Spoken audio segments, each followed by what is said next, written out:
Hi everybody, hey, Dale Walker at Holeshot Performance Products. Finally have the new Holeshot Versys 1000 slip-ons ready. Still working on our website right now, but I thought it'd be good to get all the parts done first, or at least close. So what I was going to do is go over the different muffler choices we have. So here's the 14 street core polished, and let me just tell you about the mid-pipe. So the mid-pipe's 304 stainless. We prototyped, this is a third one, to get the radius real nice, one straight bend, not some curves, with as much heel clearance as we possibly could give you. You're not going to need this, but if you do and you are a Bigfoot, we offer this optional heat shield that just goes on with 2 hose clamps that are included, that you can mount anywhere you want. But I wouldn't order that unless you have a problem. Also, on all the slip joints, whether it's the muffler snout or down here, we don't use a gasket on purpose because it's a much nicer fit. We carry the Valco black all-in-one high-temp silicone. It's really good. I like it better than Permatex or anything else, and we carry it. It's not expensive, so make sure you order that tube it has if you don't have that already. Then we make our own custom band clamp for our mufflers. It has an insulator, so it's not metal to metal. It's underneath. You just can't see it. I'll show you that in a minute. So this is our 14 street polished. So what I'm going to do is I'm going to stick the bag on and let you just see the length and the clearance that I made sure to give you. So there's the side profile and the exit point of the muffler with the bags installed. And then if you look around the back and underneath, you can see I got tons of clearance to the muffler and the bag. The turn down tip's just right. It's going to keep everything off of it. And the tip is all hand TIG. The weld beads are just gorgeous. We do all that on a foot controlled rotator here in house. Okay, so there's that one. Bags are brand new, so you know how that is when they're new. They're stiff. So let me what we're going to do next, I don't have this tight, just to show you the different mufflers so I don't have to deke around. Try not to scratch my brand new mufflers. Okay, what we're going to do is we're going to go ahead and put on a 14-inch black street. I've already had this on and off a couple times, so I've got a couple marks in it.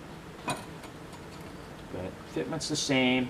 Also, I don't know if I just mentioned this, maybe I forgot just now, but we custom make our band clamps for our muffler snouts and mid pipes that take one down below. On this particular slip-on, the stock clamp works perfect. Okay, and then you just rotate it. What's nice, it's got a little barrel in it. It's not an ugly T-bolt hanging way out. We specifically make it for this size of tubing, so it looks real sanitary. Also, something I didn't mention is the center stand rubber bumper comes off. That center stand rubber bumper does nothing on this bike.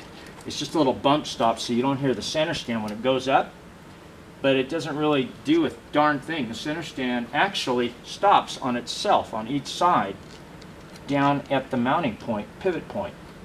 So as you can see here, the rubber bumper's taken off. You don't need it. Doesn't even get close. And it stops, and it doesn't bounce around when you're riding it. I even rode it that way with the stock muffler, and you don't hear it doing a thing. So there's the 14, like I say, it'll be kind of up like that a little bit. There's the 14 street black, super quiet.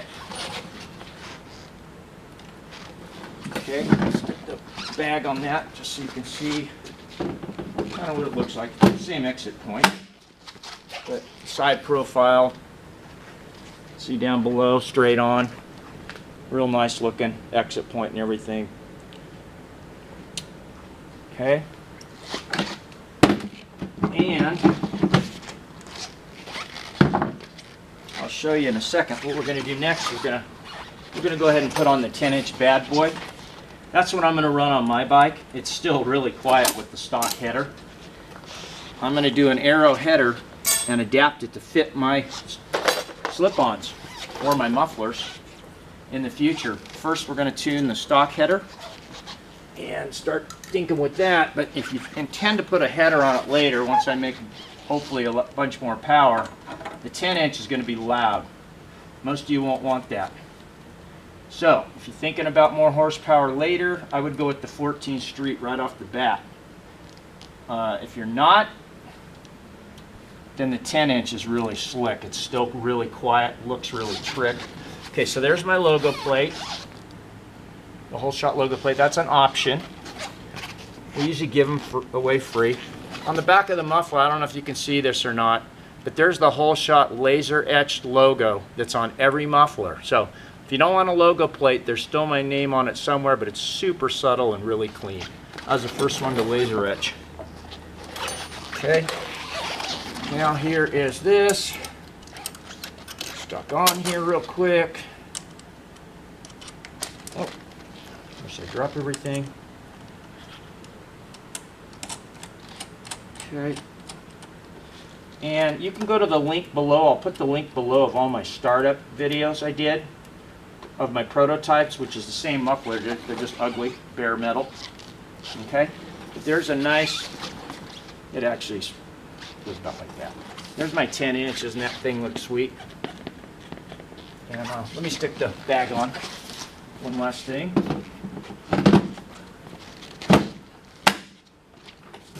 And there it is from the side profile down below.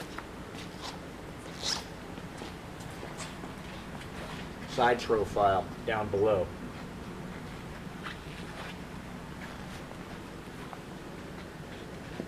Okay? It's not tight, and like I say, listen to all the other clips. Let me start it just for a second. Still really subtle and quiet, even with the 10-inch.